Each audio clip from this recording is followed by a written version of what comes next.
인권과 직업윤리 요점 정리 들어가겠습니다. 노인의 법적 권익보호라는 게 있어요. 노인을 법적으로 보호해야 된다는 그런 뜻이죠. 세 가지로 나뉘어졌어요. 자, 첫 번째로는 일반적 기본권. 누구나 다 행복해야 하고 누구나 다 법 앞에서 평등해야 된다는 거고 차별받지 않아야 된다는 거죠. 자, 두 번째 자유권은 자, 신체적 자유권, 경제적 자유권, 정치적 자유권, 자유권에 대한 것을 설명할 때는 소수적으로 뒤에 자유권이라는 게 들어갑니다. 그래서 이거 그냥 외우려고 하지 말고 아, 자유권은 그냥 뒤에 자유권이 붙는구나 라고 이해를 하시고 넘어가겠습니다. 자, 세 번째로는 사회권이라는 게 있어요. 자, 사회는 개인이 모여서 사회를 만드는 거죠.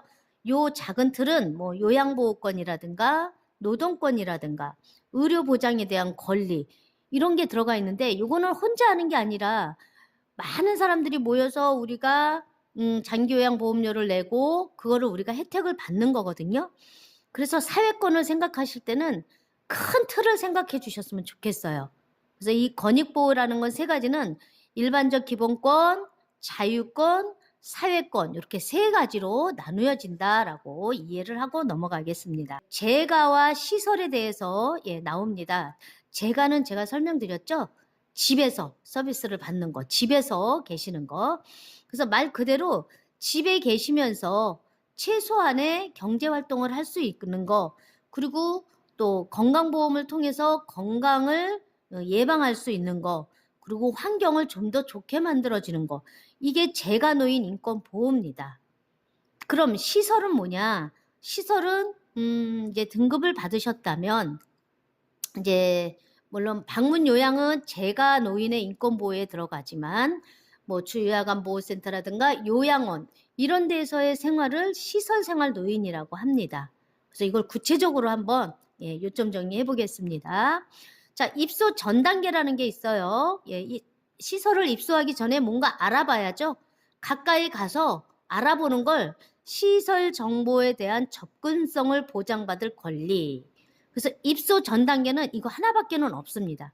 그래서 입소 전 단계 큰 틀에서는 접근성을 기억해 주시고 자꾸 또 그 해설로는 허위 정보 그리고 안내책자 블로그 이런 게 오픈이 돼 있어야 되겠죠. 그래서 이런 게 나오면 허위 정보 안내책자 블로그 이런 게 나오면 입소 전 단계구나 라고 이해를 하시고 자, 전 단계를 알아봤다면 계약 단계가 있어요.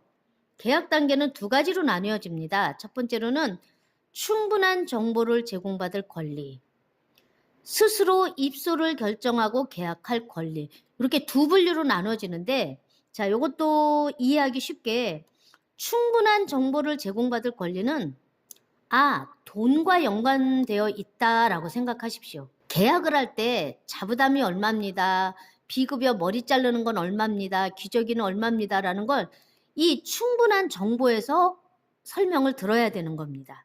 그래서 충분한 정보는 돈과 연관되어 있구나. 비용, 비급여 이런 단어가 들어가 있습니다. 두 번째, 스스로 입소를 결정하고 계약할 권리는 말 그대로 이제부터는 내가 시설에 들어가는 것도 본인, 대상자 스스로가 결정을 해야 돼요. 만약에 스스로 결정을 할 상황이 아니다 그러면 가족 두세 분이 모여서 이거를 결정을 하셔야 됩니다. 그래서 말 그대로 스스로 입소를 결정하는 거 그리고 계약서를 왜 주고받죠. 요게 계약 단계에서 이루어집니다. 그래서 스스로 결정한다, 계약서 이런 게 나오면 입소 계약 단계의 두 번째 스스로 입소를 결정하고 계약할 권리에 들어가는구나 라고 이해를 하시면 되겠습니다. 자, 이제 계약이 되었습니다. 이제 생활 단계로 넘어갑니다. 이제 생활 단계라 하면 그곳에서 입소해서 이제 권리를 주장하는 겁니다. 여기 한 11가지가 나와 있어요. 굉장히 복잡한데 짧게 그냥 제가 이해를 시켜드리고 넘어가겠습니다. 첫 번째, 개별화된 서비스를 제공받고 선택할 권리. 자, 개별화된다는 거는 개별적으로 계획을 수립한다는 겁니다.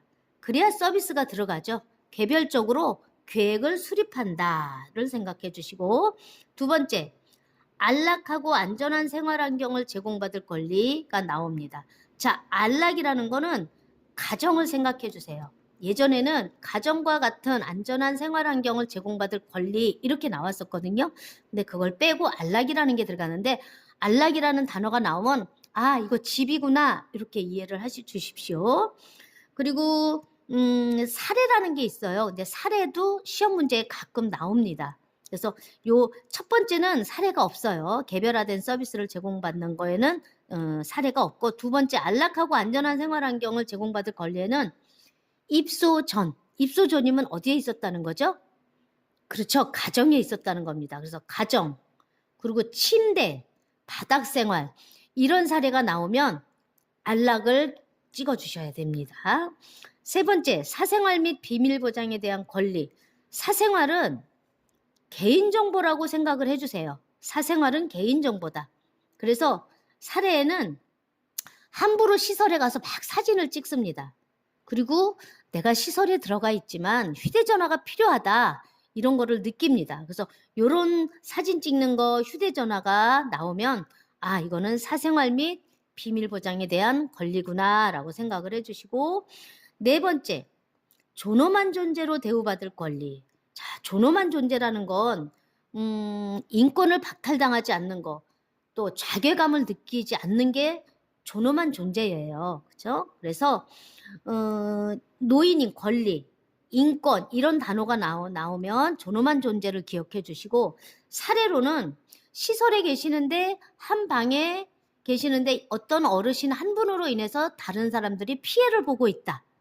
이렇게 사례가 나오면 존엄한 존재로 대우받을 권리로 이해를 하셔야 됩니다. 다섯 번째, 차별 및 노인학대를 받지 않을 권리예요. 차별, 말 그대로 차별을 당해서는 안 되는 거죠. 어떠한 이유로든 성별, 종교, 돈이 있다 없다 이런 걸로 차별받으면 안 됩니다. 자, 사례로는요. 요양원에 있는데 5분이 있는데 한 분 어르신은 매월 면회를 옵니다. 그러니까 요양보호사가 한 번이라도 더 물어보게 되겠죠. 그러니까 한 방에 같이 있었던 다른 어르신이 아이고 저 노인한테만 잘해. 나한테는 말도 그냥 못되게 하면서 이렇게 차별한다고 생각을 하시는 거예요. 그래서 그렇게 차별 대우를 해 이런 게 나오면 아, 차별 및 노인학대를 받지 않을 권리구에 해당이 되는구나 라고 이해를 해주시기 바랍니다. 자, 생활단계 6번째입니다. 신체 구속을 받지 않을 권리. 신체 구속이라고 하면 우리 몸을 말하는 거거든요. 그래서 혹시 억제돼, 신체 제한 이런 게 나오면 아, 신체 구속을 받지 않을 권리. 사례로는 요양보호사님이 나갈 때 대상자에게 손과 발을 묶어 놓는다. 이런 사례가 나오면 신체 구속을 받지 않을 권리를 찍으셔야 됩니다. 7번째, 질 높은 서비스를 받을 권리. 여기서 좀 시험에 많이 나와요. 질 높은 서비스를 받을 권리는 좀 짧게 개별화된 식단, 그리고 개인적인 약물 금지, 이렇게 개인적인 게 나오면 질 높은 서비스를 기억하셔야 됩니다. 사례로는 저 봉사자한테 파마를 하면 파마 냄새가 너무 나, 그리고 머리카락이 너무 좋지 않아, 이런 사례가 나오면 질 높은 서비스를 받을 권리를 찍으셔야 되고요. 8번째 보니까 정치, 문화, 종교적 신념의 자유에 대한 권리가 있습니다. 요양원에 계시지만 정치에 대한 거 자유로워야 됩니다. 종교적인 거 자유로워야 됩니다. 문화적인 거 자유로워야 됩니다. 자, 사례로는 단풍 구경이 나와요. 그리고 문화생활 이런 사례가 나와요. 그러면 정치, 문화, 종교적 신념의 자유에 대한 권리에 해당이 되는구나 라고 이해를 하시고, 자, 9번째, 자신의 재산과 소유물을 스스로 관리할 권리. 요양원에 계시지만 내 재산에 대한 거 관리를 나 스스로 할 수 있으면 하셔야 됩니다. 그래서 내 개인 사물함 좀 제공해 달라 이렇게 요구할 수도 있습니다. 사례로는 둘째 아들이 와서 통장을 가져갔다. 근데 요양보호사가 그냥 내주었다. 이런 사례가 있습니다. 이런 사례는 자신의 재산과 소유물을 스스로 관리할 권리에 해당이 됩니다. 자, 10번째, 이성교제, 성생활, 기호품 사용에 관한 자기결정의 권리. 이성교제? 노인인데 이성교제가 있어? 이런 문제 꼭 나옵니다. 나이가 들어도 여자는 여자고 남자는 남자입니다. 그래서 성생활, 이성교제 할 수 있습니다. 타인에게 해를 주지 않는 선에서는 결정을 할 수가 있다는 겁니다. 자, 11번째. 자신의 견해와 불평을 표현하고 해결을 요구할 권리. 건의함을 생각해 주세요. 내 생각을 얘기할 수 있거든요. 예, 그게 건의하는 거예요. 그런데 이제 요거 사례는 나는 따뜻한 밥을 먹고 싶은데 내가 병원 갔다 오니까 밥이 다 식어버렸네. 이런 사례가 나옵니다.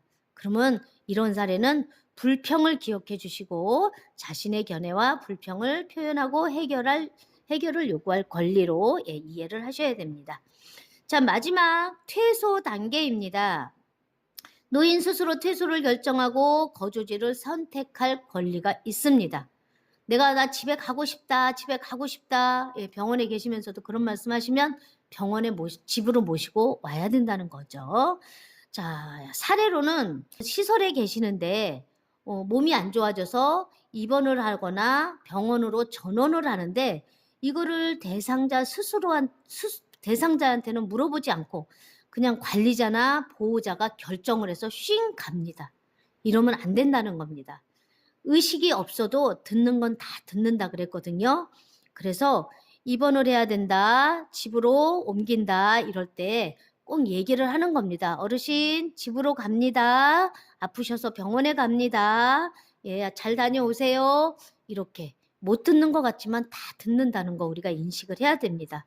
그래서 생활 단계에 대한 단계를 알아봤습니다. 노인학대 예방에 대해서 알아보겠습니다. 학대는 굉장히 요즘에 이슈화가 되고 있어요. 근데 학대라는 게 그냥 때리고 맞고 이것만이 학대가 아닙니다.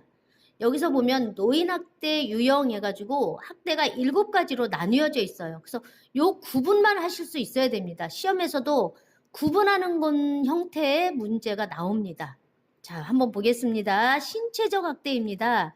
신체적 학대는 신체적 그죠? 신체적 손상, 고통, 장애 등을 유발하는 행위다. 심적으로는 밖에 나가지 못하게 한다든가 들어오지 못하게 한다든가 이것도 신체적 학대로 들어갑니다. 내 몸에 상처가 났다, 멍이 들었다 이것도 물론 신체적 학대로 들어가는 거고요.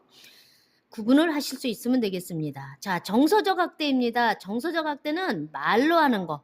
예, 말로 학대를 한다라고 생각하시면 돼요. 자, 비난, 모욕, 협박 등의 언어 및 비언어적 행위로 정서적으로 고통을 주는 행위다라고 보시면 돼요. 가령 말을 걸지 않는다. 아니면 없는 사람처럼 취급한다. 이런 상황이면은 그거는 정서적 학대입니다. 가장 학대 중에 많이 나타나는 게 정서적 학대라고 합니다. 자, 성적 학대도 있습니다. 자, 성희롱이나 성추행을 강제적으로 하는 모든 성적 행위. 여기에서 행위는 기저귀를 스크린 없이 그냥 남이 보는 데서 기저귀를 갈아준다든가 목욕을 시키는데 남인들이 다 보이는 오픈된 곳에서 목욕을 시킨다든가 이런 게 성적 학대에 들어갑니다. 자, 경제적 학대도 있어요. 노인의 동의 없이 재산을 착취, 노동에 대한 보상을 하지 않는 행위. 즉, 경제적 학대라는 거는 돈인데 여기서 헷갈리지 말아야 되는 게 경제적 학대는 돈을 가져가는 거예요. 여기서 가져간다는 거를 착취라고 하는데 그래서 돈을 착취한다. 예, 이런 가져가는 행위를 경제적 학대로 봅니다. 자, 방임이라는 학대는 대부분 거주지 안에서 방치되는 것을 말하는데 의식주 및 의류를 적절하게 제공하지 않는 것. 못하는 거는 방임학대가 아닙니다. 그렇지만 안 해주는 거는 방임학대입니다. 뭔가 제공하지 않는다. 뭔가 계절에 맞는 옷을 입혀드리지 않는다. 이러면 이거는 방임학대라고 보는 겁니다. 자기방임. 대상자 스스로 방치하는 거. 본인 스스로. 만약에 의사가 대상자님은 술을 드시면 안 됩니다. 제한하셔야 됩니다. 라고 했는데 그냥 집에 와서 술을 먹는다든가 이 약을 꼭 드셔야 됩니다. 라고 약을 처방을 받았는데 술만 먹고 약을 드시지 않아요. 이거는 본인이 본인 몸을 방치하는 거예요. 그래서 이런 상황을 자기방임 학대라고 합니다. 여기는 거주지 밖에서 방치하는 것을 말합니다. 스스로 독립할 수 없는 노인을 격리하거나 방치하는 행위. 자, 스스로 독립할 수 없는 노인에 중점을 두고 이해를 하셔야 됩니다. 부양을 거부하는 행위, 유기입니다. 예, 그래서 부양을 거부하거나 뭐 어디에 뭐 자부담을 내지 않고 한 몇 년간 연락이 두절되었다. 이런 상황이 유기 학대라는 거죠. 그래서 학대는 구분을 하실 수 있어야 되고 증상을 봤을 때 이거는 어디 학대에 해당이 되는구나라는 거를 구분을 하실 수 있으면 되겠습니다. 요양보호사의 인권보호에 대해서 보겠습니다. 요거는 이제 근로기준법에 의해서 뭐 계약서 주고받는 거 아시죠? 자, 안전과 보건에 관한 보호도 가끔 문제가 하나씩 나옵니다. 자, 나눠지는데 산업안전보건법과 산업재해보상보호법이라고 나눠져 있는데 이렇게 구분을 하죠.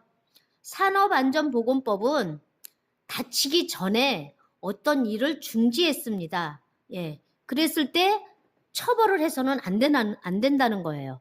그래서 산업안전보건법은 다치기 전에 보호하는 법, 산업재해보상보호법은 다친 후, 어쩌다 일을 하다 다칠 수 있거든요. 그럴 때 다친 후에 보호받는 법을 산업재해보상보호법으로 이렇게 구분을 해서 좀 이해를 해주시기 바랍니다. 자, 산업재해보상보호법에는 퇴직해서 하고 나서 사업장이 부도 폐업하여도 산재급여를 받을 수 있습니다. 산재는 세금을 떼지 않습니다. 또 산재보험 급여는 3년에서 5년간 유효합니다. 그리고 산재보험의 급여는 양도 또는 압류할 수 없습니다. 그래서 이것만 좀 기억하시면 산업안전보건법에 대해서는 넘어가도 되겠습니다. 요양보호사의 인권보호에서 성희롱으로부터의 보호라는 게 있어요. 이것도 학대와 마찬가지로 조금은 구분하실 수 있으면 되겠습니다. 언어적 성희롱이라는 건 말로 하는 성희롱. 예를 들어서 뭐 옆에 앉아서 술을 따르라고 한다든가, 그리고 또 예전에 그런 일이 있었어요. 전화통화로 음란한 내용이 막 흘러나옵니다. 이런 거는 말로 하는 성희롱, 언어적 성희롱이라고 합니다. 육체적 성희롱, 뭐 신체적 성희롱, 요거는 우리 신체를 밀착시켜서 하는, 뭐 안마나 애무를 하려고 한다든가 신체 일부를 막 지나치게 막 밀착하거나 잡아당길 때, 이런 때는 이걸 육체적 성희롱이라고 합니다. 시각적 성희롱이 또 있어요. 보여주는 거. 요즘에 우리 많이 이슈되는 거 동영상. 그쵸? 뭐 그림, 이상한 그림 같은 거. 이런 거는 시각적 성희롱이라고 합니다. 그래서 기타 성희롱도 있지만 이렇게 세 가지, 언어적, 육체적, 시각적, 요 세 가지로 이렇게 구분해 주시면 되고요. 자, 이런 상황이 일어났을 때는 또 대처 방안이 있겠죠. 그래서 기관장의 대처 방안, 요양보호사의 대처 방안, 이런 게 있는데, 자, 먼저 기관장의 대처는 예방교육, 성희롱 예방교육을 1년에 1회 이상 꼭 실시를 해야 되고요. 성희롱 처리 지침, 문서를 꼭 보이는 데에 두어야 됩니다. 그리고 만약에 성희롱이 일어나면 가족에게 말을 해서 시정해 줄 것을 요구해야 됩니다. 마지막으로 기관장의 대처는 만약에 시정 요구에도 상습적으로 계속 이런 성희롱이 나타난다고 하면 마지막 단계 녹취하거나 일지를 작성해 둬야 됩니다. 요양보호사의 대처도 있겠어요. 자, 첫 번째는 단호히 거부 의사를 표현합니다. 감정은 자제하고. 예전에는 시험 정답이 이거 하나밖에는 없었는데 요즘에는 여러 가지가 나옵니다.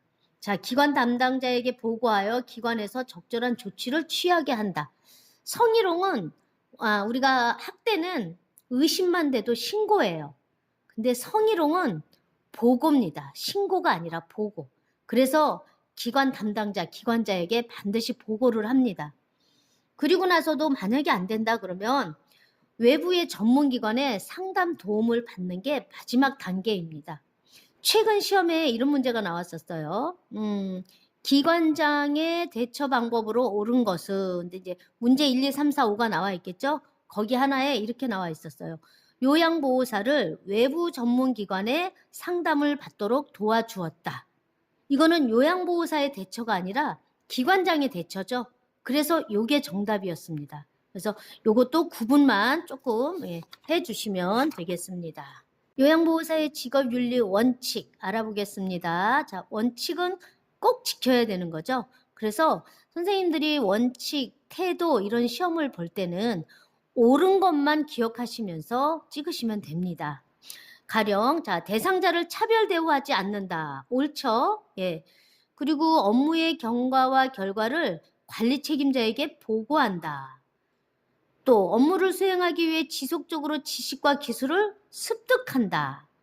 자기 관리를 철저히 한다. 개인정보를 비밀로 유지한다.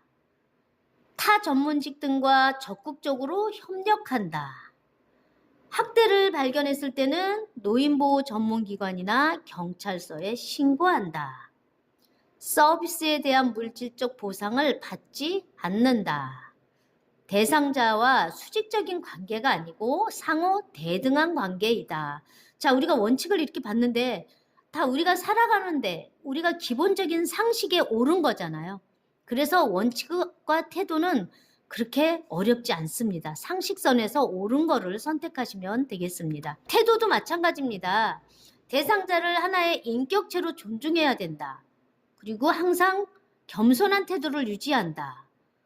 성실하고 책임감 있는 태도로 업무에 임한다. 가족과 직업인과 함께 상호 협조하는 태도를 가지고 그리고 대상자와 신뢰감을 형성을 한다. 법적인 소송에 또 휘말리지 않기 위해서 이것도 문제에 자주 나옵니다.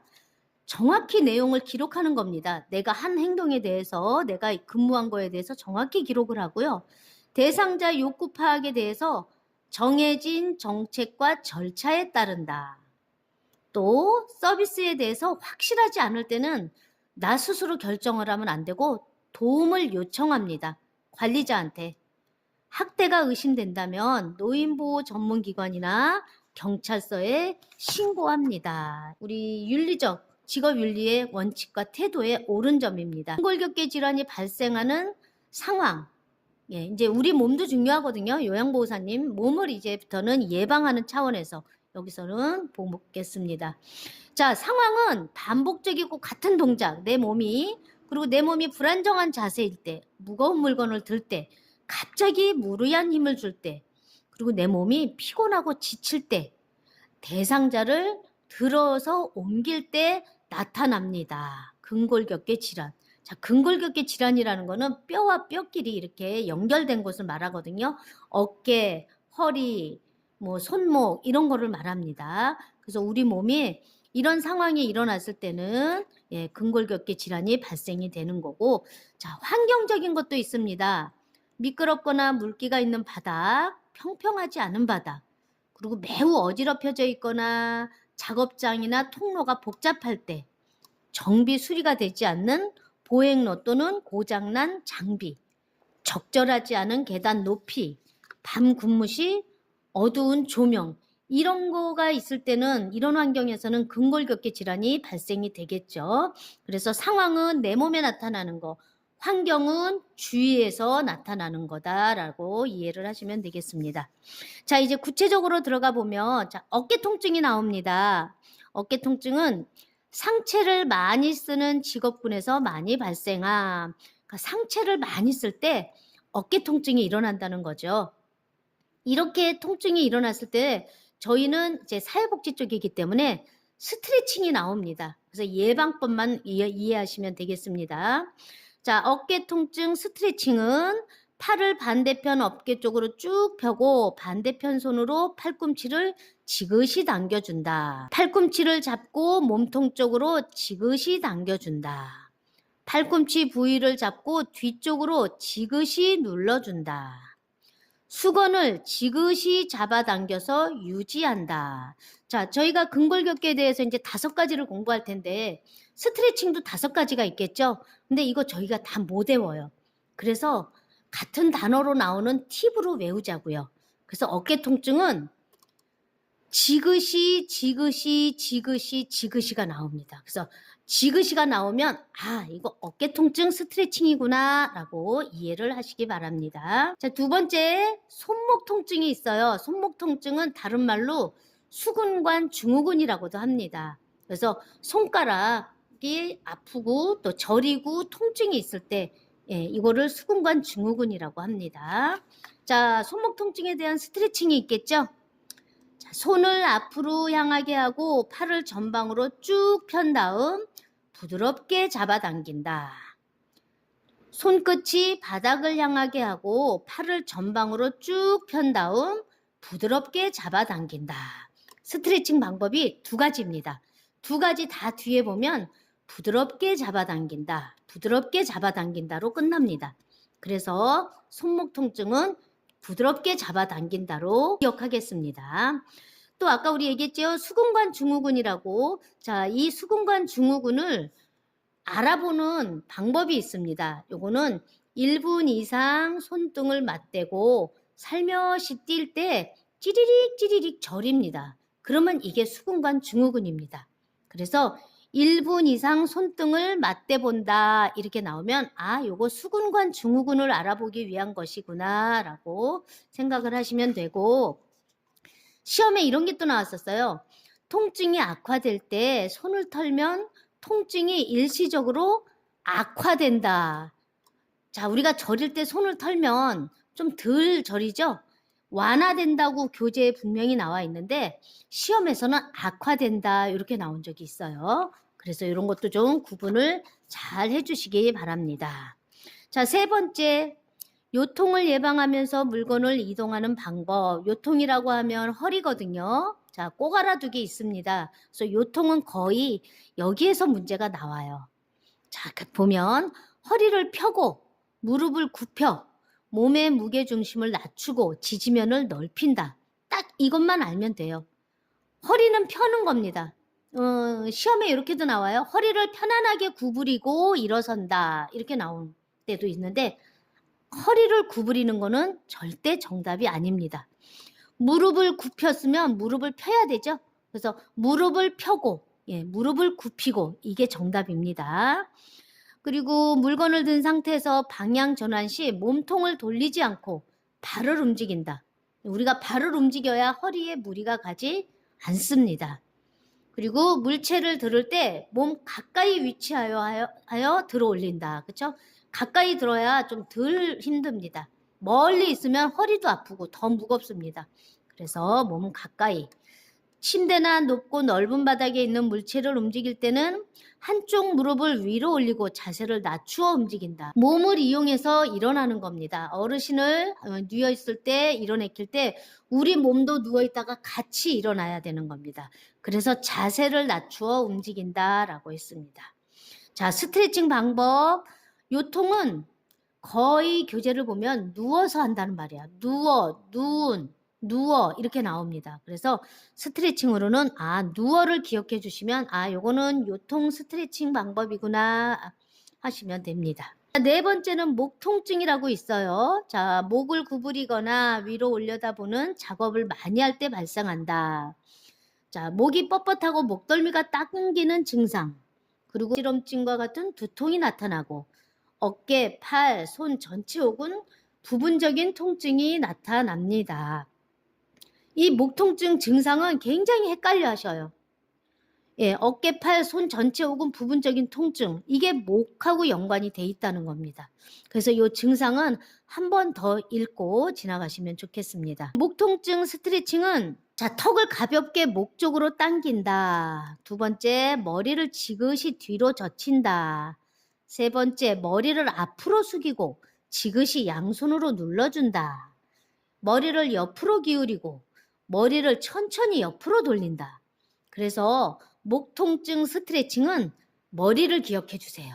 1번만 턱을 가볍게 하고 목 쪽으로 당긴다 이렇게 나왔는데 다 머리를 이렇게 나옵니다. 그래서 목은 머리를 기억하고 넘어가겠습니다. 네 번째, 팔꿈치 통증입니다. 이게 이제 외측상과염이라는 게 있고 내측상과염이라는 게 있는데 교재에 보면 외측상과염은 테니스 팔꿈치, 테니스를 많이 치는 분한테 나타난대요. 내측은 골프 치는 분들한테 많이 나타난다고 합니다. 예, 그래서 내측은 골프. 자, 이거 스트레칭으로는 손가락을 깍지 끼고 손바닥이 밖으로 향하도록 팔꿈치를 천천히 편다.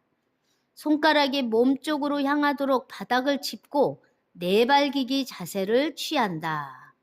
손바닥이 몸 쪽으로 향하도록 하고 손등을 잡고 몸 쪽으로 천천히 당긴다. 또 마지막 네 번째는 손등이 몸 쪽을 향하도록 하고 반대쪽 손으로 손바닥을 잡고 몸 쪽으로 당긴다.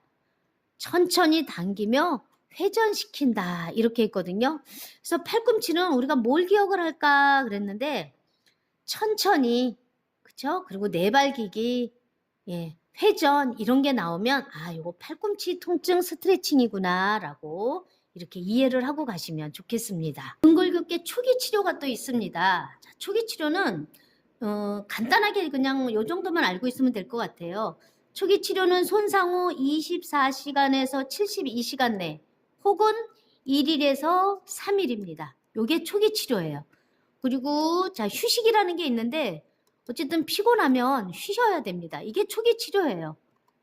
그리고 냉찜질이라는 게 있는데 그 밑에 보면 자, 손상 후 초기 치료에는 냉찜질이 좋습니다. 초기 치료라고 하면 1일에서 3일. 예. 그리고 만성은 온찜질이 좋다. 그 이후에는 온찜질을 해줘야 되는 겁니다. 자, 압박. 부종과 움직임을 줄이기 위해서 압박을 하는 거죠. 예, 압박 붕대라는 거 있어요. 그래서 그 붕대로 압박을 해주고, 올리기라는 것은 손상 부위를 심장보다 높게 올린다. 예, 그래야 통증이 좀 덜, 부종을 줄일 수 있습니다. 고정이라는 것도 있는데 아픈 부위를 부목으로 고정 같은 거 하면 좀 덜 움직여지죠. 예, 그래서 고정. 초기 치료는 그렇게 뭐 많은 거를 알고 있지 않으셔도 돼요. 예, 날짜 그리고 휴식, 초기에 냉찜질한다. 요 정도만 알고 계시면 되겠습니다. 전신 스트레칭이에요. 요것도 시험에 자주 나옵니다. 예, 왜냐하면 우리는 예방이 중요하기 때문에 그래요. 자, 첫 번째 보면 어떤 동작을 할 때 5에서 10회 반복이에요. 그리고 동작과 동작 사이에 5에서 10초 쉬는 겁니다. 자, 두 번째 보면 스트레칭된 자세를 10에서 15초 유지해요. 그래서 우리는 스트레칭에서는 5하고 10, 그리고 10에서 15라는 숫자밖에는 안 나와요. 근데 시험에 가끔 20에서 뭐 20초에서 30초 쉰다 막 이렇게 나오거든요. 그거는 정답이 아닙니다. 유지가 가장 길다. 유지한다. 10에서 15. 그리고 반복, 뭐 이런 초 이런 거는 5에서 10입니다. 그래서 유지만 기억해 주시면 나머지는 다 5에서 10이구나 라고 이해하시면 되겠죠. 자, 통증을 느끼지 않을 정도로 하는 게 가장 중요합니다. 시원할 정도로만 스트레칭을 해야 되는 거죠. 그리고 자, 상하 좌우 균형 있게 교대로, 그리고 호흡은 편안하고 자연스럽게 합니다. 가령 시험에 이렇게 나옵니다.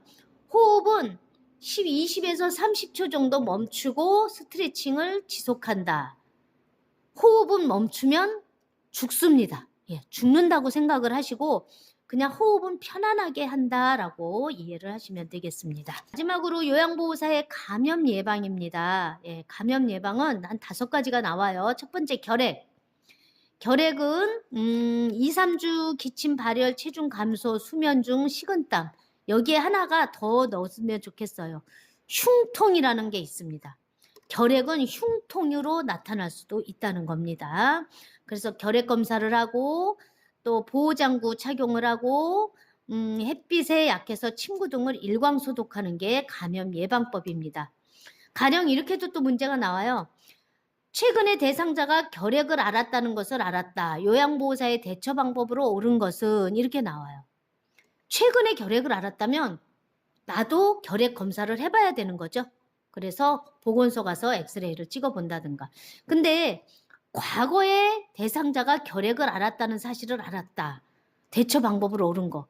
굳이 내가 검사를 해보지 않아도 돼요. 과거는 굉장히 먼 10년 전 얘기일 수 있거든요. 최근자가 들어가면은 다시 한번 해볼 수 있는 거고 과거 이런 얘기가 나오면 굳이 검사를 해보지 않아도 됩니다. 두 번째 독감, 인플루엔자라고도 합니다. 자, 예방접종은 10월에서 12월 사이에 받는 것을 권장해요. 근데 요게 이제 계절별로 또 나올 수 있습니다. 그래서 가을에서 초겨울까지 예방접종하는 것으로 옳은 것은 이렇게 나와요. 그러면 그거는 독감, 인플루엔자랍니다. 만약에 요양보호사님이 독감에 걸렸다 하면 일주일 정도 쉬는 게 좋습니다. 일주일을 기억해 주세요. 자, 세 번째 노로바이러스 장염입니다. 자, 노로바이러스 장염은 음식과 구토를 통해서 감염이 됩니다. 감염력이 강하고 장염이 굉장히 심하게 나타납니다. 자, 노로바이러스 장염은 11월에서 4월까지 겨울에 발생이 됩니다. 그래서 증상이 약하더라도 우리 요양보호사님이 만약에 그곳에 들어간다 그러면 최소 2, 3일간 음식 조리를 참여하지 않는 게 좋습니다. 개인위생 철저히 하고 어패류 이런 걸 반드시 익혀서 먹는 게 중요하다. 자, 네 번째 옴입니다. 자, 옴은 여름철에 많이 발생합니다. 노로바이러스 장염은 겨울에 나타나고 옴은 여름에 나타납니다. 그래서 옴은 살과 살 사이에 어떤 그런 찐득이 같은 걸 옴이라고 하거든요. 그래서 뭐 오염된 의복, 침구, 수건, 혈압기, 체온기 등을 통한 간접 전파가 있기 때문에 이걸 같이 사용을 하면 절대로 안 되고 대상자와 동거가족, 요양보호사도 증상 유무와 상관없이 치료를 받는 게 중요하다. 또 내의 침구류를 뜨거운 물로 세탁 후 건조하고 세탁 후 3일 동안은 사용하지 않는 게 좋습니다. 또 우리 세탁이 어려운 것도 있죠. 뭐 큰 이불 같은 거 이런 걸 만약에 세탁이 어렵다 싶으면 3일간 햇볕을 쬐다가 다림질을 한 후 3일 후에 사용을 하는 게 좋습니다. 만약에 약을 처방을 받았다면 저녁에 전신에 바르고 다음날 아침에 씻어내는 게 중요하고 뭐 동물 옴찐드기는 사람에게는 전염되지만 다른 사람에게는 전염되지 않습니다. 가령 동물, 애완동물에서 내가 전염이 됐다. 근데 나는 다른 사람에게 전염이 되지 않는다는 겁니다. 요거는 아마 숙주하고 관련이 있습니다. 자, 감염 예방의 다섯 번째 머릿니. 자, 우리 아까 노로바이러스 장염은 겨울에, 옴은 여름에, 머릿니는 1년 중 아무 때나 언제든지 발생할 수 있는 게 머릿니입니다. 자, 머리 접촉을 통해서 침구류, 머리빗, 모자, 옷 등으로 감염이 되고 자, 감염 대상자를 돌본 후에는 옷을 세탁하고 깨끗이 샤워하는 게 중요하고 자, 치료 2일 전에 착용한 물품, 뜨거운 물 세탁, 기계 세탁을 하고 건조하는 게 중요하고 자, 이는 48시간까지 살아남아서 재감염된다고 합니다. 그러니까 이렇게 막 거의 이렇게 기어다니는 게 보이죠, 이는. 그래서 진공청소기로 청소하는 게 가장 좋습니다. 자, 이 요양보호사의 감염 예방의 특징은 감염이기 때문에 뭐 결핵이든 독감이든 옴이든 노로바이러스 장염이든 머릿니든 뜨거운 물에 세탁하고 건조한 후에 사용해야 되는 거요. 기억해 주시기 바랍니다.